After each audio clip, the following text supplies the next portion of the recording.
So, eto naman. Yung, ano yung ma-advise mo kay ma'am? Kung paano mo inintindi si sir? Yon yung ano.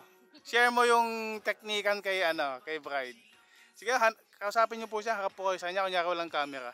Siya yung kausapin niyo po. Okay. Anak, gayahin mo lang yung mga teknik namin na talagang mas matamis pa sa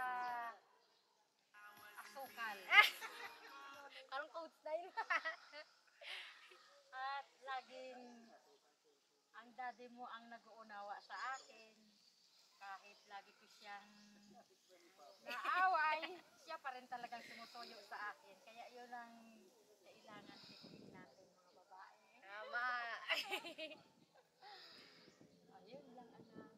Congratulations. Ganda lang ang message ni Mother. Sige ma'am, chance mo na din to magpasalamat kay mami. Sir, lapit kayo kay bride. Kunyari, huwag kayong mahiya. Yan, kunyari family. Yan. Ayan, kay Mother ang message ko.